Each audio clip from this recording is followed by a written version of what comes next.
네, 오늘은 크로스웨이 제1권 하나님의 구원 계획 중에서 8번째과 광야와 유랑 생활이라고 하는 부분 같이 좀 나누게 될 텐데요.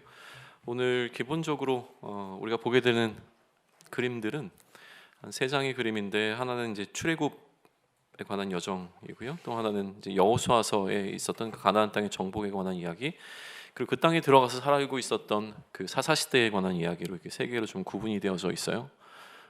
역사에 관한 이야기죠. 기본적으로 역사에 관한 이야기인데, 우리는 이걸 역사로 바라보는 것이 아니라 나름대로 지금 우리 관계라고 하는 주제를 가지고 살펴보다 보니, 이 관계라고 하는 그 패턴 속에서 그러니까 이 관계의 이러한, 그러니까 하나님과 이스라엘 백성들과의 관계가 보여준 어떤 패턴들을 좀 읽어보는 시간으로 이 시간을 좀 같이 고민해 보면 좋을 것 같아요. 첫 번째 그림 한번 보시죠. 이 첫 번째 그림, 뭐 여러 가지 글씨도 좀 많고 복잡하게 되어 있지만, 기본적으로 이스라엘이 애굽으로부터 출애굽해서 이 가나안 땅까지 들어가는 그 여정에 관한 그림을 이렇게 도표로 좀 그려 놓았어요. 보시게 되어지면 이 그림 왼쪽에 그 출애굽하고 있는 백성들의 실루엣이 좀 보이죠. 그 실루엣 밑으로 뭐 이렇게 피난민처럼 그려져 있는데, 피난이겠죠. 어쨌든 그런 이제 새로운 땅을 향해서 나아가고 있는 그 여정 가운데 그들이 거쳤던 지명의 이름들이 이제 번호가 매겨져서 거기 나와져 있어요. 그러니까 번호를 따라서 그 빨간 선을 따라가시면 그 각각이 1번이 이제 마라, 그다음에 2번이 뭐 엘림, 이런 식으로 이렇게 쭉 그 지명들을 보실 수 있을 거예요. 뭐 그림을 더 크게 그릴 수 있었다면 거기다 바로 지명 이름을 붙이면 됐을 텐데, 아마도 공간적인 이유 때문에 이렇게 좀 그려 놓은 것 같습니다. 그리고 이 지명들이 다 정확하거나 명확한 건 아니에요. 오늘처럼 뭐 구글이라든가 이런 걸 통해서 우리가 확인할 수 있거나 뭐 이런 부분들이 아니기 때문에 좀 모호한 지역도 있습니다. 뭐 그거는 뭐 우리나라 지명도 사실 마찬가지일 텐데, 그 중에 가장 모호한 곳이 어디냐면 이제 홍해를 정확하게 어디 지점으로 건너느냐라고 하는 거예요. 그러니까 홍해를 건넌 것은 확실하지만 홍해를 건넌 장소가 명확하게 알지 못하기 때문에 이렇게 물음표를 하나 크게, 여기다가 이제 물음표를 하나 크게 이제 그려놓은 이유가 거기에 있죠. 네. 그리고 이제 길을 따라서 쭉 나아가는데, 그 밑에 날아가다 보면 여기에 이제 빨간색과 하얀색으로 되어 있는 요 그림은 이제 뭐냐면, 이 빨간색이 불기둥을 의미하고요. 낮에는 불기둥으로, 밤에는 불기둥으로, 낮에는 구름기둥으로 하나님께서 이제 이스라엘 백성들을 이끄시는, 그 인도하는 어떤 상징이기도 했고, 하나님이 그들과 함께 하신다라고 하는 그 상징. 그래서 움직이면 움직이고 멈추면 멈춰서는 방식으로 이동했다라고 하는 것 나타내기 위해서 이제 구름기둥과 불기둥을 여기다 좀 그려 놓았습니다. 네, 그냥 그렇게 해서 이제 여정이 이렇게 갔다. 여기 맨 밑에 보면 이거는 지난번에 우리 언약 얘기하면서 얘기했는데, 이게 바로 시내산이라고 하는 거죠. 비둘기 같은 그림이 아니라 이제 구름과 이제 천둥 번개가 치고 있는 그 상황 가운데서 가운데 이제 돌판이 놓여 있고, 시내에서 하나님이 임재하셔서 모세에게 주셨던 그 돌판을 상징적으로 나타내면서, 이런 그림이 나올 때마다 여기는 시내산이다라고 생각하시면 되고, 시내산에서 언약을 체결하시고 난 이후에 이제 가나안 땅으로 올라가다가 그 다음에 그들이 정탐을 갔다가 두려워해서 40일 이 가나안 지역을 40일 동안 정탐을 했죠.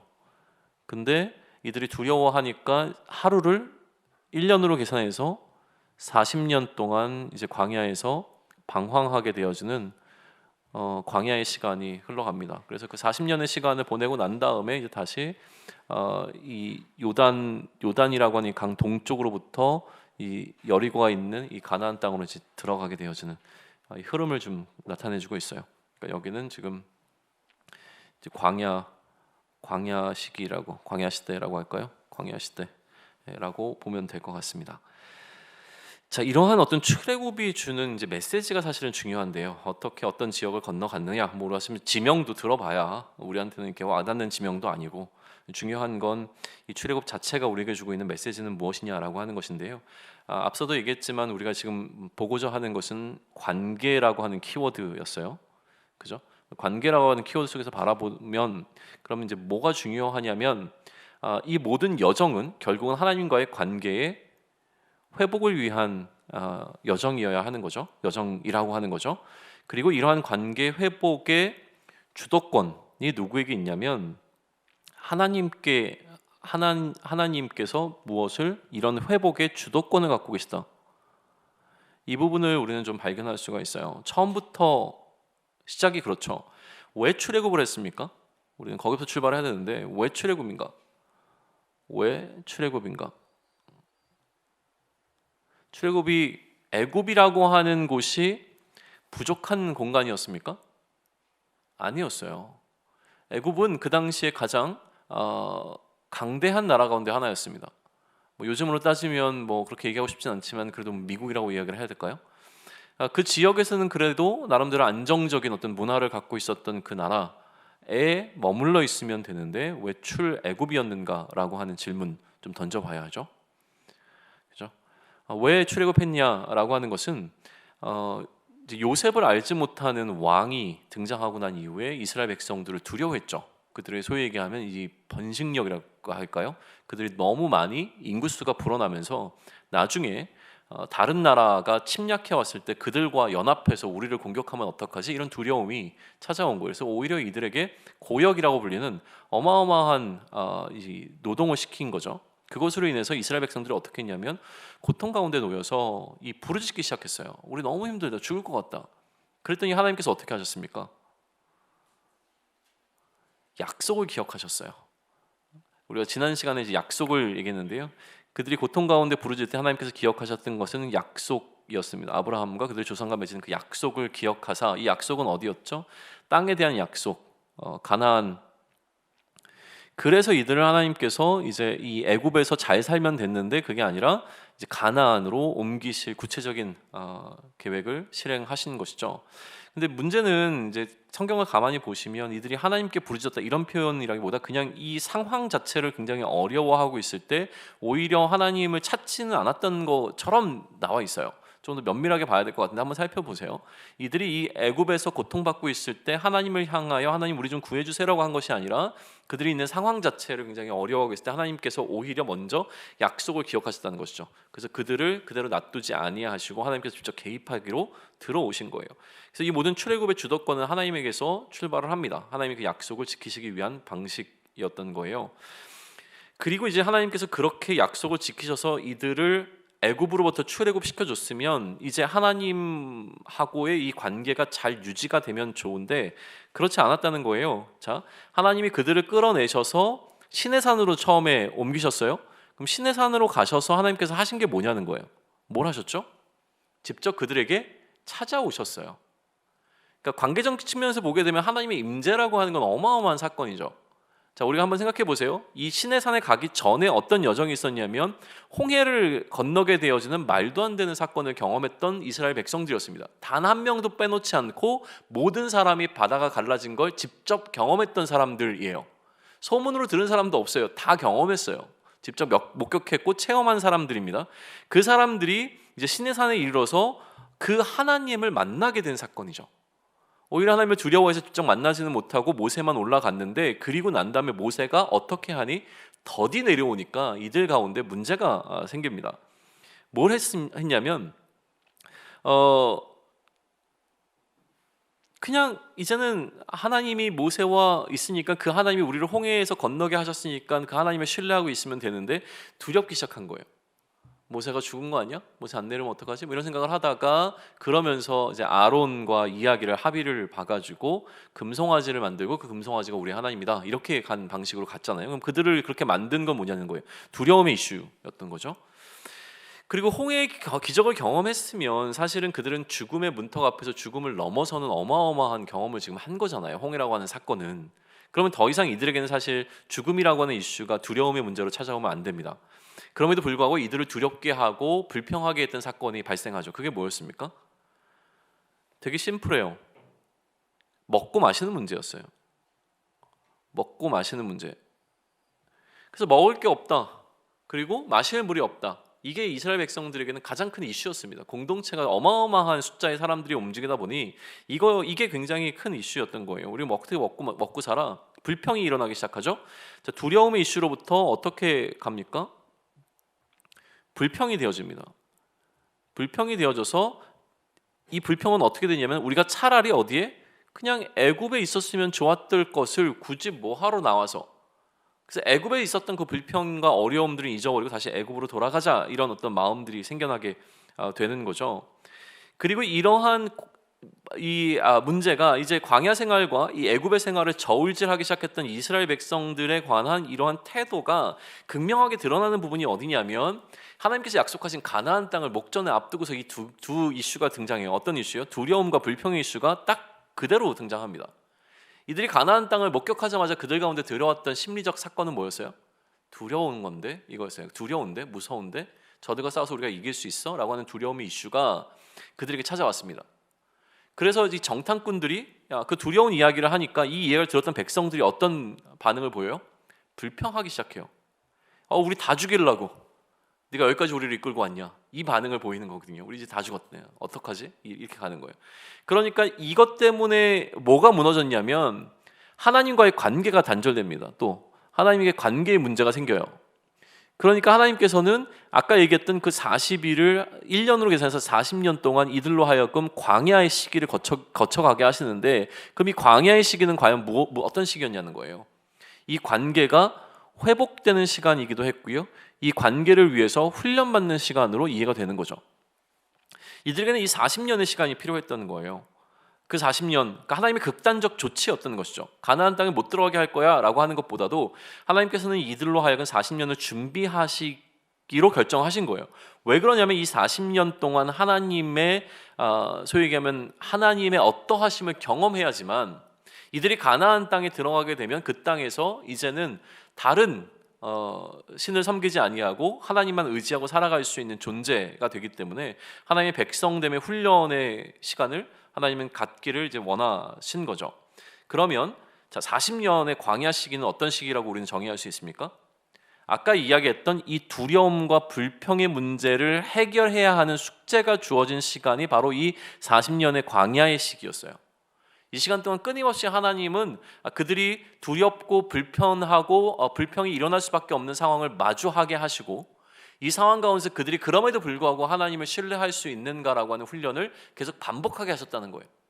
한 번으로 끝나지 않습니다. 계속 그들의 일상 가운데서 일어나는 모든 상황들 가운데 이 훈련의 시기가 필요했다라고 하는 것이죠. 그럼 우리는 광야의 시기를 그렇게 한번 바라보자고요. 그러면 이제 두 번째 그림으로 가시죠. 그림 설명 먼저 할게요. 그렇게 요 끝에서부터 이제 여정이 오는 건데, 광야의 시기를 지나서 이제 이들이 하나님께서 약속하신 이 가나안이라고 하는 가나안 땅을 들어가는 그 과정, 가나안 땅의 정복기를 다루고 있는 이 그림이 바로 여호수아서인 거죠. 그래서 이 여호수아서는 이 가나안 땅 정복기라고 이제 볼 수가 있는데, 여기가 이제 요단이잖아요. 그러니까 요단 건너편이었던 요단 동쪽에 이들이 머물러 있었잖아요.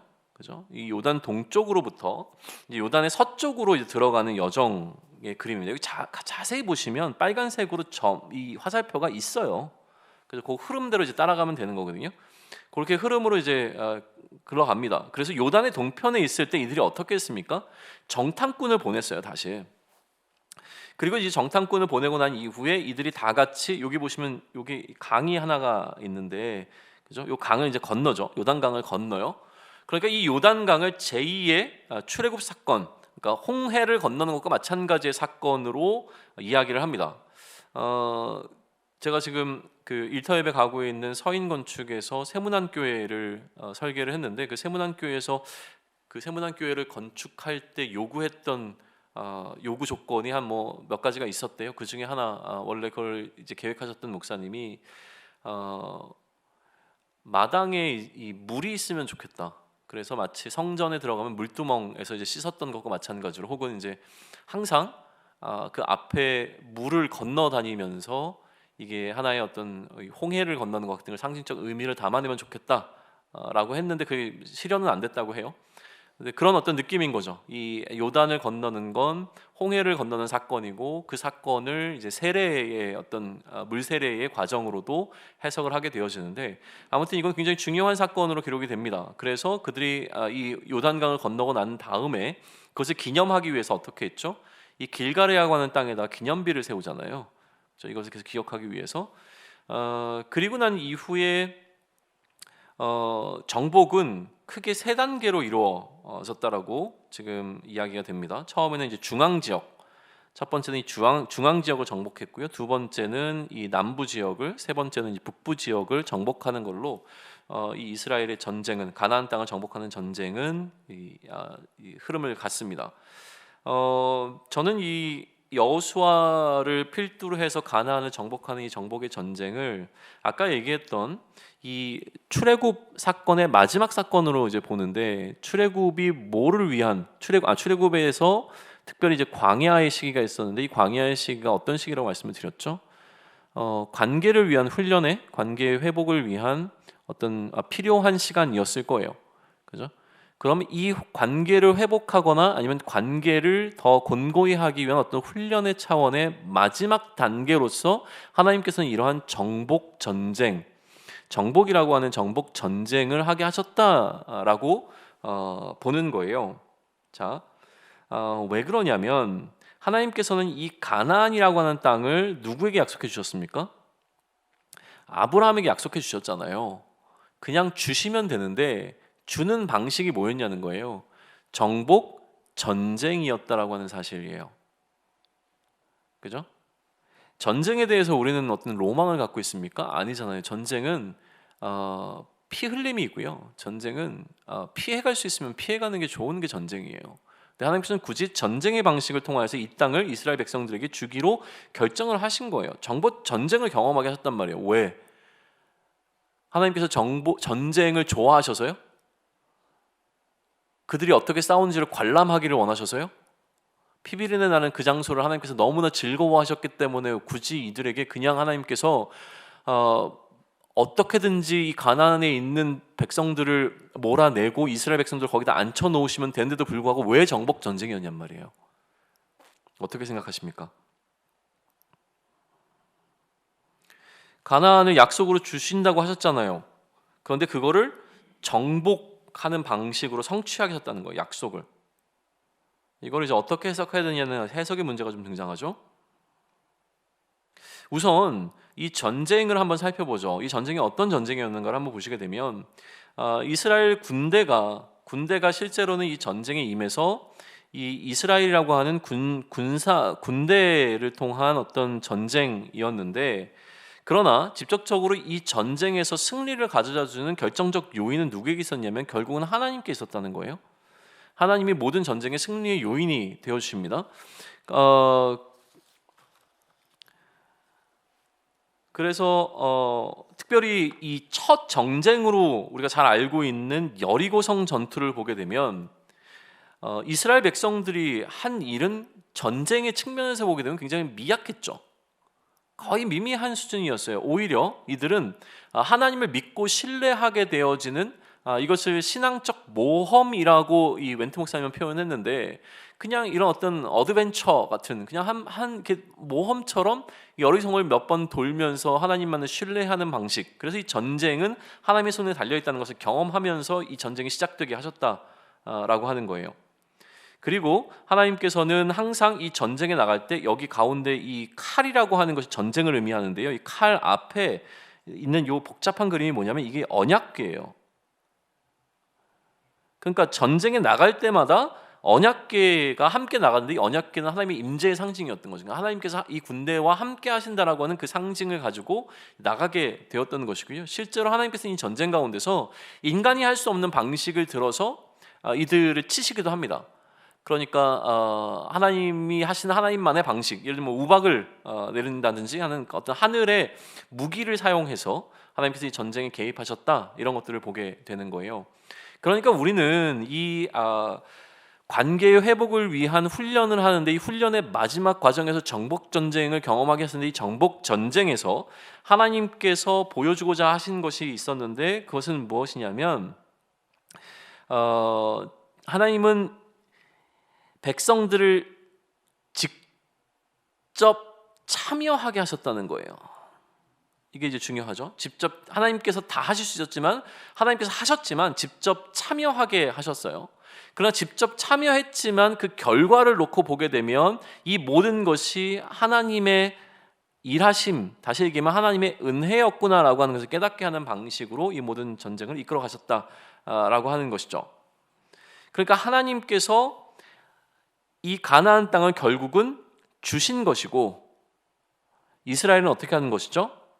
받은 것이에요.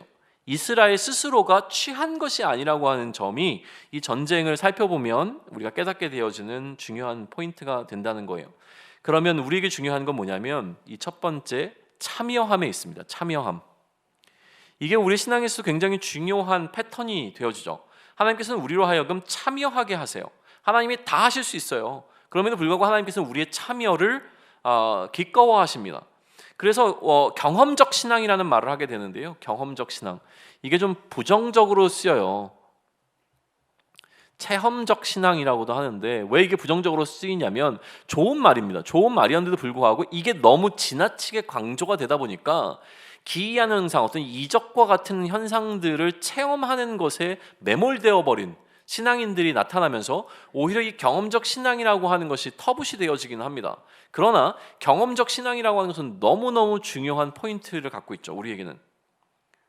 결국 우리가 경험해야 되는 것은 무엇이냐면 초자연적인 현상이 아니라요. 우리가 경험해야 되는 건 뭐예요? 하나님을 경험하는 거예요.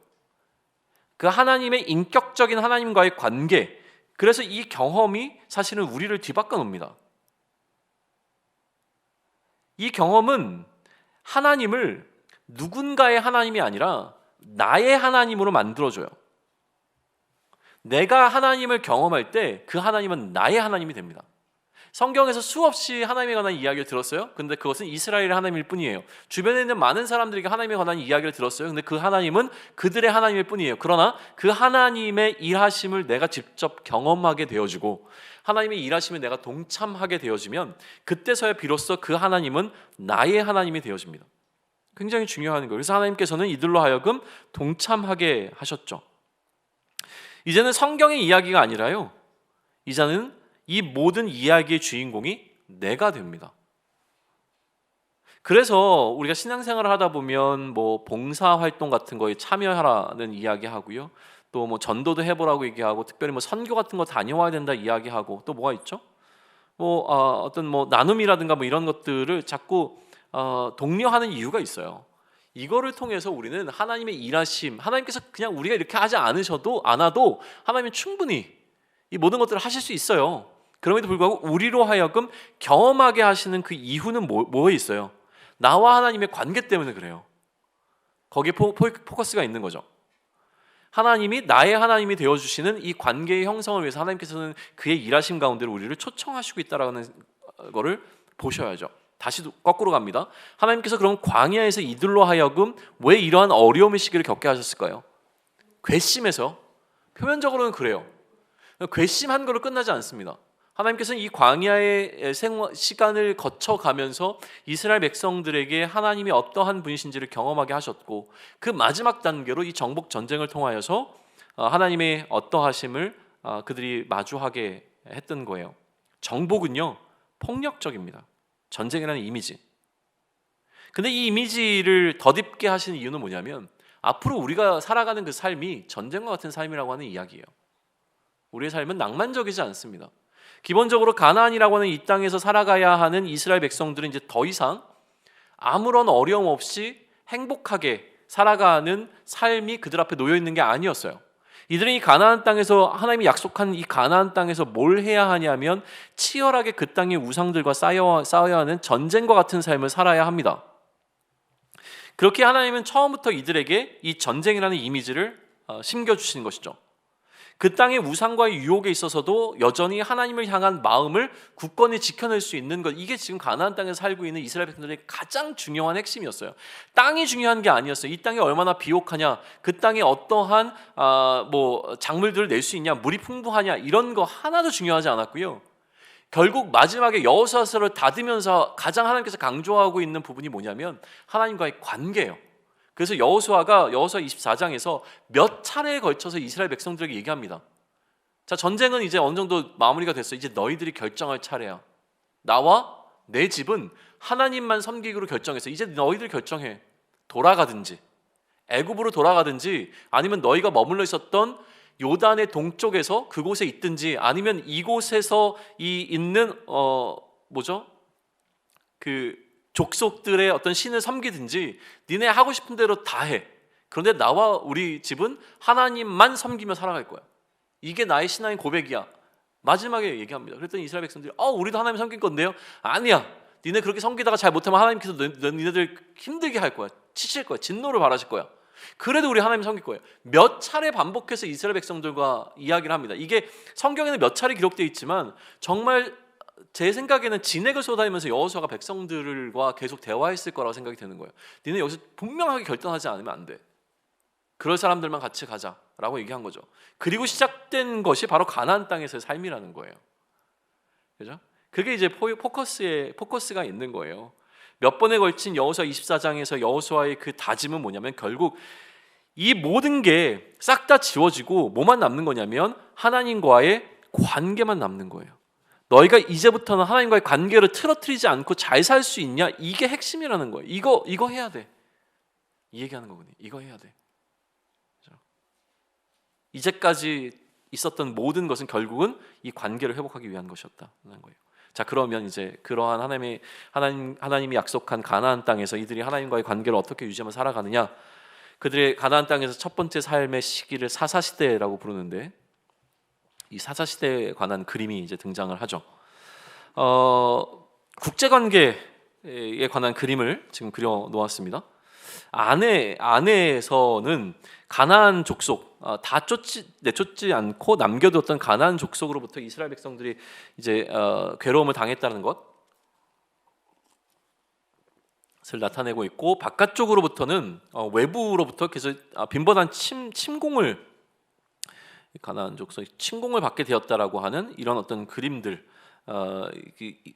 사실을 그림으로 이렇게 표현을 좀 해 놓았어요. 이웃 나라들 모압, 블레셋, 미디안, 아말렉, 암몬 이렇게 있죠. 다 기록이 되어 있나요? 모압 여기 있고 블레셋 그리고 미디안 그리고 아말렉 끈질겼어요. 암몬 이렇게 있죠. 그리고 가나안 족속은 요 안에 이렇게 있다고 화살표 안으로 이렇게 해놨네요.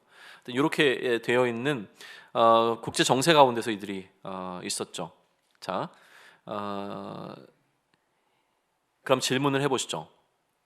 첫 번째, 우리가 계속 관계라고 하는 키워드를 중요하게 이야기해보자고 했잖아요. 이처럼 이스라엘이 관계해야 되는 국제 정세라고 하는 국제 정세, 이것을 위한 나라들, 이 나라들이 어떻게 형성되었을까요? 이스라엘 백성들을 괴롭게 하는 이 나라들은 어떻게 형성되었을까? 이거를 우리가 지난번에 그 6과를 하면서 나눴던 거예요. 6B인가요? 하여튼 거기 그림에 보게 되어지면 이 족보가 나오게 되는데 그 족보에서 이러한 각각의 족속들의 출생 배경이 그림이 그려져 있었던 것이죠. 그러면 그 그림을 보면서 우리가 봤던 건 뭐였어요? 이러한 여러 나라들이 존재하게 된 결정적 이유가 뭐였죠? 기억하시나요? 이 나라들이 이렇게 많아진 이유가 뭐예요? 실제로 질문하는 거라니까요. 뭐죠? 왜 이렇게 많아졌어요, 나라들이? 다 그런 건 아니지만 기본적으로 뭘 보여주고 싶은 거예요? 나라들의 다양성. 그냥 나라들이 있었던 걸 날 보고 뭐 어쩌라고 막 이런 느낌이에요? 그냥 나라들이 있었던 건데 뭘 어쩌라고. 우리가 굳이 족보를 통해서 이야기했던 건 뭐겠어요? 한 뿌리를 갖고 있다는 건데 그것으로부터 지금 왜 이러한 관계가 불편한 국제 정세가 지금 좋아요? 불편하잖아요. 국제 관계가 지금 뭐라고 얘기해야 되죠? 냉전 이런 거 얘기하잖아요. 차가워요, 국제 관계가 지금. 이유가 뭐냐는 거예요. 왜 이렇게 힘들어졌어요, 각자?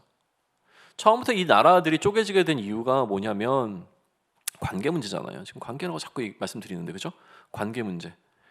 형제 간의 관계 문제, 아버지와 자녀의 관계 문제, 이런 관계 문제가 결국은 이거를 지금 만들어낸 거잖아요. 이런 형국을. 그러니까 이 그림이 지금 보여주고 있는 건 뭐예요? 기본적으로는 관계 문제가 있다는 것부터 지금 출발을 하고 있는 그림으로 이해해 보시는 거예요. 그런데 단순히 이스라엘과 이러한 나라들이 관계 문제 때문에 족보가 꼬여서 이렇게 만들어졌구나라고 하는 것을 이야기하기 이전에 우리는 나라들이라고 표현했어요. 나라들. 한 나라가 아니라 나라들. 가장 첫 번째 쪼개진 나라가 어느 나라와 어느 나라예요? 남과 북이 아니고요. 어디와 어디요?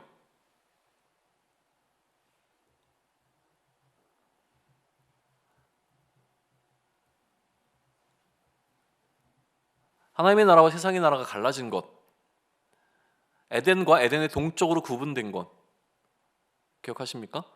그러니까 그러면 이 나라의 구분은 왜 생겼냐는 거예요. 역시 관계 문제인 거 보이십니까? 그리고 세상의 나라들이 쪼개지는 이유, 뭐 때문에요? 관계의 문제인 거 보이십니까? 지금 우리가 쪼개지는 이유, 여전히 관계의 문제가 중요하다라고 하는 사실 동의하십니까? 그죠? 부정적 쪼개짐에 있어서 이 관계의 문제라고 하는 것은 굉장히 큰 이슈가 되어지는 거예요. 그러니까 우리가 지금 이제 관계로 보고 있는 이 관점 자체에서 우리가 생각해 볼 만한 것이 너무나 많죠. 자, 그러면 왜 전쟁을 하는가라고 하는 전쟁에 대해서 한번 생각해 보시죠. 국제 전세가 지금 전쟁이에요. 냉전, 전쟁을 막 벌이고 있어요. 왜 전쟁하죠? 왜 전쟁합니까? 요즘에는 왜 전쟁해요? 세계의 평화를 위해서 전쟁한다고요? 웃기지 말라고 하시죠. 왜 전쟁하죠? 국가적 이익이에요. 국가적 이익을 위해서 전쟁하는 거예요. 이거 외에 다른 거는 다 말도 안 되는 포장이죠.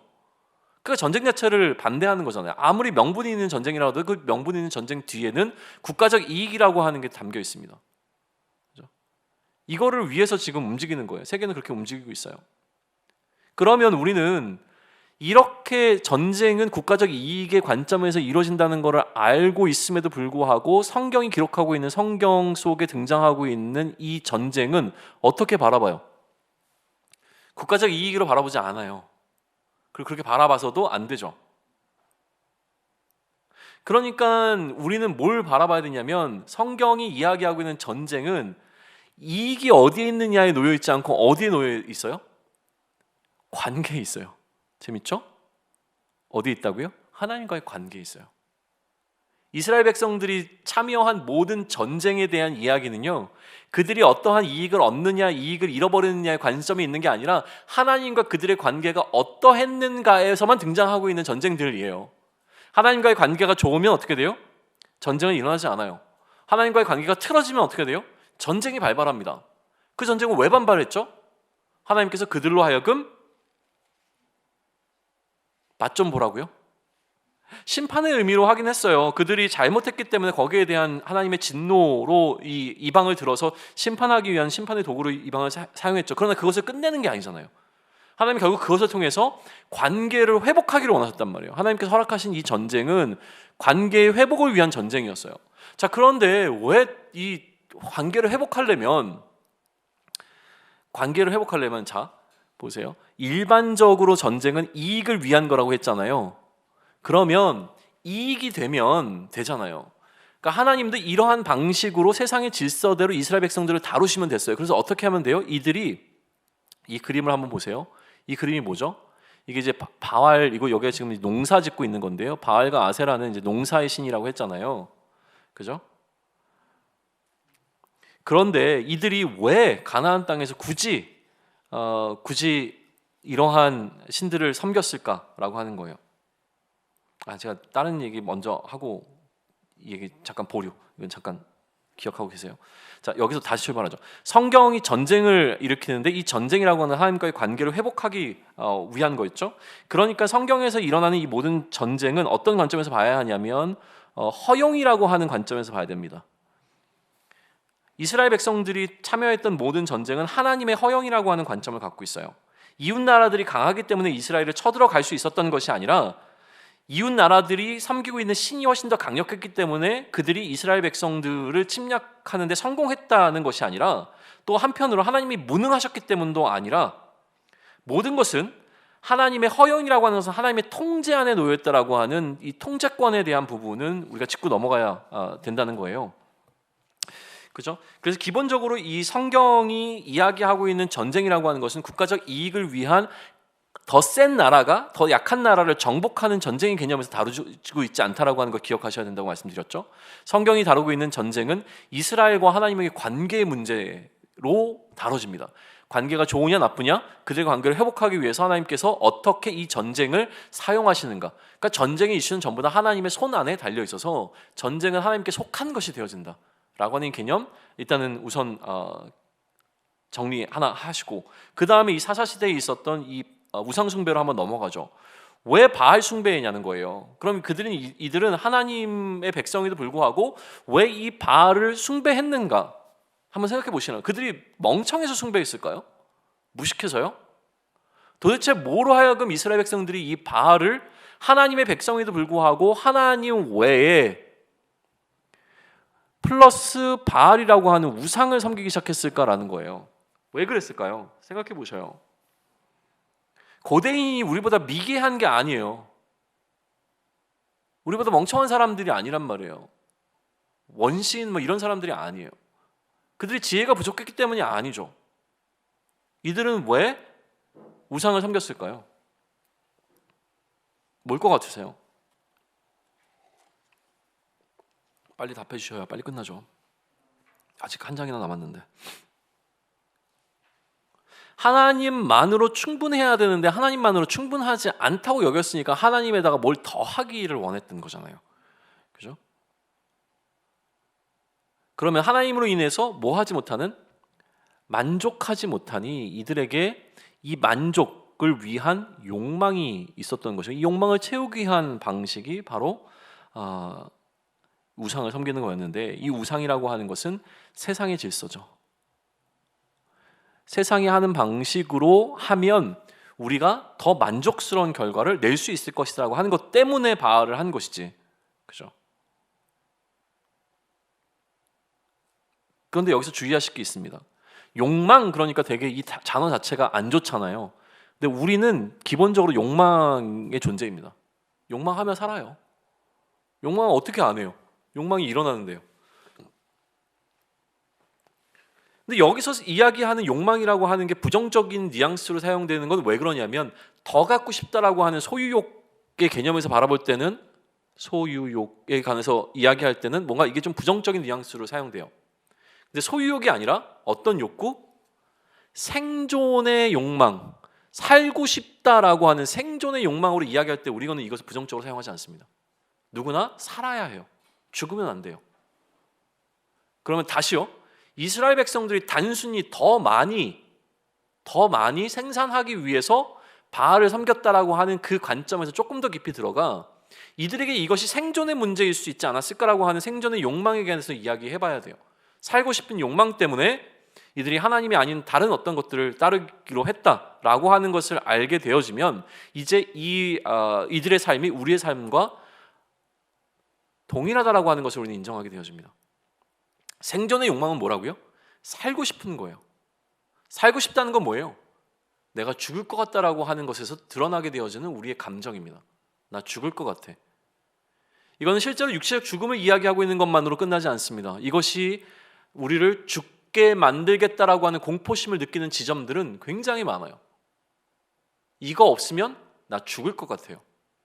이거 인정받지 못하면 나 죽을 것 같아요. 이게 되어지지 않으면 나는 못 살 것 같아요. 이 공포가 우리에게는 굉장히 큰 이슈라는 거예요. 이게 나한테 얼마나 소중한데 다른 것 100번 양보해도 나 이것만큼은 양보할 수 없어. 이게 나한테 얼마나 중요하다. 이게 나의 생명과 같아. 난 이거 절대 못 놓쳐. 이거 놓치면 나 죽어. 이게 우리에게 있습니까? 있어요. 누구에게나 있어요. 다른 거 다 해도 나 이것만큼은 못 걷고. 이게 나한테 얼마나 소중한데. 그런데 아이러니하죠? 예수님은 그런 우리에게 그걸 요구하세요. 너에게 한 가지 부족한 것이 있으니 이거예요. 네가 소유하고 있는 그것을 팔아 너는 나를 따르라 라고 이야기하죠. 움켜쥐고 있는 게 뭡니까? 내가 가지고 있고 이것만큼은 지키고 싶어. 이게 얼마나 소중한지 하나님도 아시니 이것만큼은 내가 움켜쥐고 있어도 괜찮을 거야. 그런데 그것을 달라고 이야기하신다는 거예요. 그렇게 관계는 틀어지는 거예요. 하나님 어떻게 나한테 그러실 수 있어요? 그죠?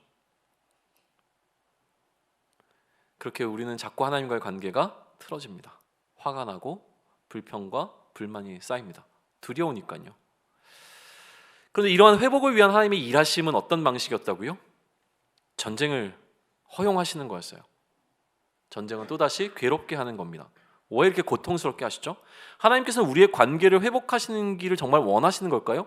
관계를 회복하는 방법은 여러 가지일 거예요. 우리의 문제는 뭐라고요? 우리가 하나님과의 관계를 틀어버리는 가장 결정적 문제는 뭐예요? 나의 살고 싶은 욕망이에요. 이거 없으면 죽을 것 같잖아요. 그거 쫓아가지고 이거 해줄 수 있다라고 하는 존재에게 우리는 기꺼이 우리의 마음을 내어놓는다니까요. 나 이거 없으면 죽을 것 같은데 이거 내가 줄게라고 하는 대상에게 우리는 우리의 심장도 팔아 넘길 수 있을 것처럼 그렇게 살아가요, 사실은. 그러니까 이 욕망에 따라 우리는 살아가는 존재라는 거예요. 그럼 우리 욕망이 이렇게 커질 때 하나님께서 우리에게 뭘 해주시면 되냐면, 야, 그거 내가 해줄게. 그러면서 우리에게 사탕을 주시면 되잖아요. 근데 하나님께서는 어떻게 하셨냐면 우리의 욕망을 누르는 방식으로 일하십니다. 우리가 먼저 내려놓게 하신다는 거예요. 이게 하나님이 일하시는 패턴이고 이거를 이해해야지 된다는 거죠. 왜 이방 나라들이에요? 왜 이방 나라들이에요? 이방 나라보다 더 좋은 걸 우리에게 주시면 되잖아요. 근데 왜 그렇게 안 하셨어요? 왜 우리로 하여금 이방 나라를 통해서 갖고 있는 것마저도 하나님께서 완전히 눌러버리심으로 말미암아 우리를 빈손으로 만드시는 방식으로 하나님이 일하시냐는 거예요. 한번 생각해 보신 적 있어요? 하나님은 왜 우리를 이처럼 고통 가운데, 어려움 가운데, 불편한 가운데 자꾸 몰아가세요? 왜 그러세요? 관계를 회복하길 원하신다면서. 차라리 나도 누구처럼 재정적으로도 그렇고 관계적으로도 그렇고 사회적인 부분에서도 그렇고 어마어마하게 하나님께서 나에게 축복을 해주시면 나 정말 인생 멋있게 살 수 있을 것 같은데, 그죠? 교회에다 헌금도 막 몇 억씩 하면서 어느 교회가 40억인가 80억 헌금하신 분이 있대요. 그게 어느 교회죠?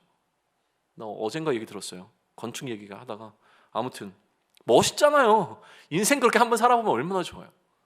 막 주변에 막 그래도 막 사람들이 인정해주고 막 이런 어떤 좀 포지션 올라가고 얼마나 좋아요. 네, 쓸데없는 얘기 해도 안 되겠군요. 시간이 다 됐군요. 네, 빨리 마무리하죠. 그냥 흥분해가지고. 근데 왜 하나님께서는 그렇게 하셨을까요? 이슈는 원래 우리가 아무것도 안 가지고 있다면 이런 논리가 맞아요. 이 논리에 매몰되지 마세요. 우리가 원래부터 아무것도 안 가지고 있었고 그나마 이방을 통해서 우리가 이만큼 쌓았는데 그거를 내려놓으라고 하시는 거라면 하나님은 진짜 나쁘신 존재죠. 그런데 우리는 처음부터 다 가지고 있었습니다. 이거에 자꾸 속는 거예요. 우리는 다 가지고 있습니다. 부족한 게 없어요. 우리는 충분합니다. 그런데 부족하다고 이야기하는 거에 우리가 자꾸 빠져드는 부분이에요. 나는 원래 좋은 것을 가지고 있었는데 좋은 것이 좋은 것인지 알지 못하니, 그러니 하나님께서는 오히려 우리가 가지고 있는 것들을 비움으로 말미암아 내가 얼마나 좋은 것을 가지고 있는 건지를 알게 해주는 방식으로 우리를 다루십니다. 하나님께서 우리의 고통을 즐기시기 위해서 하신 것이 아니라 내가 의지하고 있던 것들이 의미가 없다는 것을 경험하게 하심으로 말미암아 하나님만 의지할 때 우리가 누리게 되어지는 것들을 보게 하시는 거예요. 그래서 우리가 가진 것을 굳이 내려놓게 하십니다. 하나님, 나 이거 내려놓으면 죽을 것 같아요. 내려놔, 괜찮아. 그러면 그때 네가 가진 것들이 보일 거야, 이렇게 말씀하신 하나님의 일하심의 패턴을 좀 보라는 거예요. 이게 사사시대가 우리에게 보여주는 거죠. 결국 회개는 뭐예요? 우리가 회개한다는 건 뭐예요? 나 잘못했어요, 죄 지었어요. 그게 아니라요, 하나님에 대한 필요를 회복하는 시간입니다. 나 하나님이 너무 필요해요. 이제까지는 하나님이 필요 없어요, 나의 필요를 채우는 건 다른 대상이었어요 로 살아왔던 자가 이제 하나님이 필요합니다 라고 하나님의 필요를 구하는 거예요. 하나님 아니면 난 살아갈 수 없습니다. 하나님과의 관계를 회복하기를 원하십니다. 그러면 우리가 그렇게 회개할 때 하나님께서는 이 관계 가운데로 들어오시죠. 그죠? 회개하면 하나님께서 다시 이 관계를 회복하시는데, 관계를 회복하실 때 그냥 회복하지 않으셨다는 거예요. 사사기가 보여주는 패턴이 그거예요. 관계를 회복하실 때 하나님은 어떻게 회복하십니까? 누구를 세우셔서? 아무 얘기도 안 하시니까 오래 걸리잖아요. 사사. 사사들을 세우셔서 관계를 회복하시잖아요. 그러면 이 사사들은 누구예요? 재판관이 아니라 사실은 구원자예요. 이 상황으로부터 구원하는 거죠. 그러나 우리는 지금 이 구원자의 개념에서 하나 더 나갑니다. 어떤 사람들이죠? 관계를 회복시키는 관계의 중보자 역할을 하고 있는 자들인 거죠. 그죠? 이 관계를 회복하기 위해서 어려움에서 구하는 거 맞아요. 근데 여기서의 어려움이 뭐예요? 이스라엘 백성들이 지금 갖고 있는 어려움이 뭐예요? 이거 잘 생각하셔야 돼요. 어려움이 뭐죠? 상황적 어려움이 아니에요. 무슨 어려움? 관계적 어려움이에요. 어떤 어려움? 관계적 어려움. 하나님과의 관계적 어려움이 있습니다. 자, 이제 우리한테 적용해 보시죠. 우리 어떤 어려움이 있습니까? 상황적 어려움이 있으세요? 아니에요. 우리가 처한 어려움은요, 상황적 어려움이 아니에요. 이 상황적 어려움을 위해서 하나님과의 관계가 불편해지는 관계적 어려움이 우리가 주의해야 될 어려움이에요. 상황이 안 좋아지면 우리의 관계가 불편해집니다. 하나님과. 하나님 도대체 나한테 왜 이러세요? 그러니 정말 중요한 건 상황적 어려움이 아니라 이 상황적 어려움 때문에 하나님과의 관계가 틀어져 버리게 되는 그 어려움이에요. 결국 이 사사들은 하나님과의 관계를 회복시켜주는 그 역할을 하는 자들이었던 것이죠. 우리의 관계에도 어려움이 있었습니다. 그런데 우리의 관계의 어려움을 해결하기 위해서 사사로 오신 분이 누구예요? 그게 바로 예수님이죠. 예수님이 우리의 관계, 하나님과의 관계를 회복시키기 위한 존재로 구원자로 오셨어요. 그래서 그 예수님이 우리에게 오셨고 내가 그 예수님을 구원자로 인정하고 나니 이제는 더 이상 하나님과의 관계 문제가 안 생깁니까? 관계 문제가 이제 해결됐어요? 아니잖아요. 여전히 관계 문제가 있어요. 이 관계 문제는 어디에 있습니까?